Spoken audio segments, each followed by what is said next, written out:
നമസ്കാരം. മലയാളി വാർത്ത ഇൻസൈഡിലേക്ക് സ്വാഗതം. പശ്ചിമേഷ്യയിൽ സമാധാനത്തിന്റെ വെള്ളക്കൊടി വീശും എന്നുള്ള വാർത്തകൾ കാത്തിരുന്ന ലോകത്തിന് മുൻപിലേക്ക് ഇപ്പോൾ കേൾക്കുന്നത് ഇസ്രായേലിന്റെ കനത്ത ബോംബിങ്ങിന്റെ വാർത്തകളാണ്. അതായത് ട്രംപ് ഇറാനുമായിട്ട് ഒപ്പുവെച്ചിട്ടുള്ള സമാധാന കരാറിനൊക്കെ തന്നെ കാറ്റിൽ പറത്തിക്കൊണ്ട് അല്ലെങ്കിൽ അതിനെയൊക്കെ തന്നെ ബോംബിട്ട് തകർത്തുകൊണ്ടാണ് ഇസ്രായേൽ ഇപ്പോൾ തങ്ങളുടെ നിലപാട് ലോകത്തോട് വിളിച്ചു പറഞ്ഞിരിക്കുന്നത്. അമേരിക്കയും ഇറാനും തമ്മിൽ സമാധാന കരാർ ഒപ്പുവെച്ചതിന് പിന്നാലെ തെക്കൻ ലെബനനിൽ ഇസ്രായേൽ നടത്തിയ വ്യോമാക്രമണത്തിൽ ഇപ്പോൾ ഏറ്റവും ഒടുവിലായി 18 പേർ കൊല്ലപ്പെട്ടു എന്നുള്ള വാർത്തകളാണ് പുറത്തു വരുന്നത്. മേഖലയിലെ വിവിധ ഇടങ്ങളിൽ രാത്രി വൈകിയും ഇപ്പോഴും ഇസ്രായേൽ സൈന്യം ശക്തമായ ആക്രമണം നടത്തിക്കൊണ്ടിരിക്കുന്നത് തുടരുകയാണ്. വ്യാഴാഴ്ച ഫ്രാൻസിലെ വെഴ്സായിൽ വെച്ചാണ് അമേരിക്കൻ പ്രസിഡന്റ് ഡൊണാൾഡ് ട്രംപ് ഇറാനുമായി ഒപ്പുവെച്ച ചരിത്രപരമായ ധാരണാപത്രത്തിന് ശേഷം ഇസ്രായേൽ നടത്തുന്ന ആദ്യത്തെ വലിയ ആക്രമണമാണിത്. അതായത് ആ കരാർ ഒപ്പുവെച്ച് 24 മണിക്കൂർ തികയും മുമ്പാണ് ഇസ്രായേലിന്റെ ഈ ഒരു കനത്ത വ്യോമാക്രമണം ഉണ്ടായിരിക്കുന്നത്.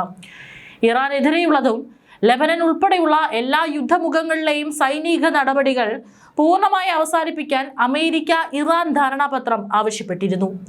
എന്നാൽ തെക്കൻ ലെബനനിലെ ഇറാന്റെ യുദ്ധമുഖത്തുള്ള ഹിസ്ബുള്ള തീവ്രവാദികളെയും അവരുടെ താവളങ്ങളെയുമാണ് തങ്ങൾ ലക്ഷ്യമിട്ടതെന്നാണ് ഇസ്രായേൽ സൈന്യം പറയുന്നത്.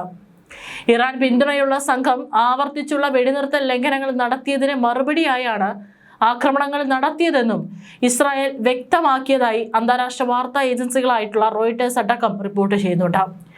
തെക്കൻ ലെബനനിലുടനീളമുള്ള ഹിസ്ബുള്ളയുടെ താവളങ്ങളിൽ രാത്രിയോടെ ആക്രമണം തുടങ്ങിയതായും മേഖലയിലെ സ്ഥിതിഗതികൾ ഇപ്പോൾ സങ്കീർണമായി തുടരുന്നതിനാൽ ആക്രമണം തുടരുകയാണെന്നും ഇസ്രായേൽ സൈനിക വക്താക്കൾ അറിയിച്ചു. ധാരണാപത്രത്തിൽ ഒപ്പുവെച്ചതിനെ തുടർന്ന് ലെബനൻ, ഹിസ്ബുള്ള, ഇസ്രായേൽ എന്നിവയുൾപ്പെടെ എല്ലാ യുദ്ധമുഖങ്ങളിലും പൂർണ്ണമായ വെടിനിർത്തൽ അമേരിക്ക പ്രതീക്ഷിക്കുന്നുവെന്നും ട്രംപ് പറഞ്ഞിരുന്നു. നമ്മുടെ ചർച്ചകൾ മനോഹരമായി വികസിക്കാൻ അനുവദിക്കുന്നതിനുള്ള പ്രതിബദ്ധത നിലനിർത്താൻ മിഡിൽ ഈസ്റ്റ് മേഖലയിലെ എല്ലാവരെയും ഞങ്ങൾ പ്രോത്സാഹിപ്പിക്കുന്നു എന്നാണ് അദ്ദേഹം പറഞ്ഞത്. ഇറാനുമായുള്ള ഏകദേശം 4 മാസത്തെ സംഘർഷം അവസാനിപ്പിക്കുന്നതിനുള്ള ധാരണാപത്രത്തിൽ ഒപ്പുവെച്ചതിന് പിന്നാലെ ട്രംപ് ട്രൂത്ത് സോഷ്യലിൽ എഴുതിയ വരികളാണിത്. എല്ലാ യുദ്ധമുഖങ്ങളെയും വെടിനിർത്തൽ നടപ്പാക്കാൻ ആഹ്വാനം ചെയ്യുന്ന താൽക്കാലിക കരാറിൽ അമേരിക്കയും ഇറാനും ഒപ്പുവെച്ചതിന് തൊട്ടടുത്ത ദിവസവും തെക്കൻ ലെബനനിൽ ഇസ്രായേൽ നടത്തിയ വ്യോമാക്രമണത്തിലാണ് 18 പേർ ഇപ്പോൾ കൊല്ലപ്പെട്ടു എന്നുള്ള വാർത്തകൾ പുറത്തു വരുന്നത്. തെക്കൻ ലെബനന്റെ ഉൾപ്രദേശങ്ങളിലേക്ക് നീങ്ങുക എന്ന ലക്ഷ്യത്തോടെ ഇസ്രായേൽ നടത്തിയ 4 ദിവസത്തെ സൈനിക നീക്കം തങ്ങൾ തടഞ്ഞതായി ഹിസ്ബുള്ള അവകാശപ്പെടുന്നതിനിടെയാണ് കെഫാർ തെബ്നിറ്റിന് സമീപവും സബാദിനിലും ഇസ്രായേലിന്റെ ഡ്രോൺ ആക്രമണങ്ങൾ ഉണ്ടായത്. കെഫാർ തെബ്നിറ്റ് നഗരത്തിന് സമീപം ഇസ്രായേൽ ഡ്രോൺ കാറിലിടിച്ച് 2 പേർ കൊല്ലപ്പെട്ടതായും ലെബനന്റെ നാഷണൽ ന്യൂസ് ഏജൻസികൾ വ്യക്തമാക്കുന്നുണ്ട്. സബാദിനിലുണ്ടായ മറ്റൊരു ഇസ്രായേൽ ആക്രമണത്തിലും ഒരാളും കൊല്ലപ്പെട്ടു. ഇസ്രായേൽ ആക്രമണത്തെ തങ്ങൾ ശക്തമായി പ്രതിരോധിച്ചതായിട്ടാണ് ഹിസ്ബുള്ള പ്രസ്താവനയിൽ അറിയിച്ചിരിക്കുന്നത്. 4 ദിവസത്തെ ഓപ്പറേഷനിൽ ഡ്രോണുകൾ, റോക്കറ്റുകൾ, പീരങ്കികൾ എന്നിവ ഉപയോഗിച്ച് തങ്ങളുടെ പോരാളികൾ ഇസ്രായേൽ സൈനികരെയും ടാങ്കുകളെയും ലക്ഷ്യമിട്ടതായും സംഘം പറഞ്ഞു. ഹിസ്ബുള്ളയുടെ അഭിപ്രായത്തിൽ ആ ആക്രമണങ്ങൾ ഇസ്രായേൽ സൈന്യത്തെ കഫാർ തെബ്നിറ്റിലേക്ക് മുന്നേറുന്നതും തടഞ്ഞു. പശ്ചിമേഷ്യയിൽ ശാശ്വത സമാധാനത്തിന് വഴി തുറന്ന് ഇറാനും US-ഉം ഇടക്കാല സമാധാന കരാറിൽ ഒപ്പുവെച്ചെങ്കിലും കല്ലുകടികൾ ഇപ്പോഴും തുടരുന്നു എന്നുള്ളതിന്റെ സൂചനയാണ് ഈ ആക്രമണം. ലെബനനിൽ ഇസ്രായേൽ ആക്രമണം തുടരുന്നതും ഹിസ്ബുള്ളയുടെ തിരിച്ചടിയും തുടർ ചർച്ചകളെ അനിശ്ചിതത്വത്തിലാക്കുന്നതാണ് ഈ ഒരു കാര്യം. അന്തിമ കരാർ ലക്ഷ്യമിട്ട് സ്വിറ്റ്സർലാൻഡിൽ വെള്ളിയാഴ്ച നടത്താനിരുന്ന ആദ്യഘട്ട ചർച്ച ഇതുമൂലം റദ്ദാക്കിയിരിക്കുകയാണ്. ലെബനനിൽ ഇസ്രായേൽ ആക്രമണം നടത്തുന്നത് ചൂണ്ടിക്കാട്ടി ഇറാൻ ചർച്ചകളിൽ നിന്ന് പിൻവാങ്ങിയതോടെ US vice president JD Vance സ്വിറ്റ്സർലാൻഡിലേക്കുള്ള യാത്ര റദ്ദാക്കിയിരുന്നു.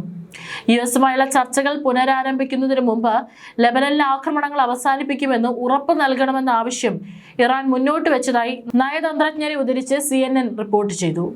ഒപ്പുവെച്ച കരാറിൽ പറഞ്ഞിരിക്കുന്നത് പോലെ ലെബനനിലെ ആക്രമണങ്ങൾ അവസാനിപ്പിക്കണമെന്ന ഉറപ്പ് ഇറാൻ ആവശ്യപ്പെട്ടിട്ടുണ്ട്. മധ്യസ്ഥർ നിലവിൽ ഈ പ്രശ്നം പരിഹരിക്കാനുള്ള ശ്രമത്തിലാണ്. ഇറാൻ US കരാറിനെ എതിർക്കുന്ന ഇസ്രായേൽ കഴിഞ്ഞ ദിവസം രാത്രിയാണ് കനത്ത വ്യോമാക്രമണം ലെബനനിൽ നടത്തി തുടങ്ങിയത്. ഇതിന് പിന്നാലെയാണ് ഹിസ്ബുള്ളയുടെ ആക്രമണത്തിൽ 4 ഇസ്രായേലി സൈനികരും കൊല്ലപ്പെട്ടത്. തുടർന്ന് രൂക്ഷ പ്രതികരണവുമായി ഇസ്രായേൽ ദേശീയ സുരക്ഷാ മന്ത്രി ഇതാമർ ബെൻഗുറും രംഗത്തെത്തി. ലെബനൻ മുഴുവൻ കത്തിയെരിയണമെന്നും ഉന്മൂലനം ചെയ്യണമെന്നാണ് ഇസ്രായേൽ മന്ത്രി ആവശ്യപ്പെട്ടിരിക്കുന്നത്. ഓരോ ഇസ്രായേലി അമ്മമാരുടെ കണ്ണുനീരിനും 1000 ലെബനീസ് അമ്മമാർ കരയേണ്ടി വരും. ലെബനൻ മുഴുവൻ കത്തി നശിക്കട്ടെ. മിഡിൽ ഈസ്റ്റിൽ അളന്നുള്ള പ്രതികരണങ്ങൾ കൊണ്ടോ സംയമനം കൊണ്ടോ ജയിക്കാൻ കഴിയില്ല. നിങ്ങൾക്ക് ഭ്രാന്തന്മാരായി മാറണം, ഉന്മൂലനം ചെയ്യണം, ഭീകരതയെ തകർക്കണമെന്നാണ് ബെൻഗുർ എക്സിൽ കുറിച്ചിരിക്കുന്നത്. ഇറാൻ US കരാറിൽ ലെബനനിൽ വെടിനിർത്തൽ അടക്കം ഉൾപ്പെട്ടിരുന്നു. എന്നാൽ ഇസ്രായേൽ മന്ത്രിമാർ ഇത് അംഗീകരിച്ചിരുന്നില്ല. തെക്കൻ കിഴക്കൻ ലെബനനിൽ ഉടനീളം ഒറ്റ രാത്രി കൊണ്ടാണ് 1-ലധികം ആക്രമണങ്ങൾ നടത്തിയതായി ഇസ്രായേൽ പ്രതിരോധ സേന പറഞ്ഞിരിക്കുന്നത്. ഹിസ്ബുള്ള പ്രവർത്തനങ്ങൾക്കും വെടിനിർത്തൽ ലംഘനങ്ങൾക്കുമുള്ള മറുപടിയായിട്ടാണ് ഈ ഓപ്പറേഷനെ വിശേഷിപ്പിച്ചത്. ഇസ്രായേൽ സൈന്യം ഒരു പ്രസ്താവനയിൽ പറഞ്ഞത് ഇങ്ങനെയാണ്: കുറച്ചു കാലം മുമ്പ് ഇസ്രായേൽ സൈനികർക്കെതിരെ ഭീകരാക്രമണങ്ങൾക്ക് തയ്യാറെടുക്കുകയും നടത്തുകയും ചെയ്യുന്ന ഹിസ്ബുള്ളയുടെ ആവർത്തിച്ചുള്ള വെടിനിർത്തൽ ലംഘനങ്ങൾക്ക് മറുപടിയായി ബെക്ക താഴ്വരയിലെ ഹിസ്ബുള്ളയുടെ അടിസ്ഥാന സൗകര്യ കേന്ദ്രങ്ങൾ സൈന്യം ആക്രമിച്ചു. അതിർത്തിക്കടുത്ത് വിന്യസിച്ചിരിക്കുന്ന ഇസ്രായേൽ സേനയ്ക്ക് ഹിസ്ബുള്ള ഭീഷണി ഉയർത്തുന്നത് തുടരുകയാണെന്നും ഏറ്റവും പുതിയ ആക്രമണങ്ങളെ ആവശ്യമായ സുരക്ഷാ നടപടികളുമായി ന്യായീകരിക്കുന്നതെന്നും സൈന്യം വാദിച്ചു. തെക്കൻ ലെബനനിൽ 4 ഇസ്രായേലി സൈനികർ കൊല്ലപ്പെട്ട ആക്രമണത്തെ തുടർന്നാണ് ഓപ്പറേഷൻ നടത്തിയതെന്നും ഇസ്രായേൽ പറഞ്ഞതായി AFP റിപ്പോർട്ട് ചെയ്യുന്നു. മരിച്ചവരിൽ ഒരാൾ ലഫ്റ്റനന്റ് കേണലാണെന്നും ഇസ്രായേൽ സൈന്യം തിരിച്ചറിഞ്ഞു. ശേഷിക്കുന്ന 3 സൈനികരുടെ പേര് വിവരങ്ങൾ പിന്നീട് പുറത്തുവിടുമെന്നാണ് ഇസ്രായേൽ അറിയിച്ചിരിക്കുന്നത്. ഇസ്രായേലും ലെബനനും തമ്മിലുള്ള ശത്രുത അവസാനിപ്പിക്കാൻ ആവശ്യപ്പെട്ട് അടുത്തിടെ ഒപ്പുവെച്ച ഇറാൻ US കരാറിലെ വ്യവസ്ഥകൾ ഉണ്ടായിരുന്നിട്ടും ഏറ്റവും പുതിയ അക്രമം നടക്കുന്നു.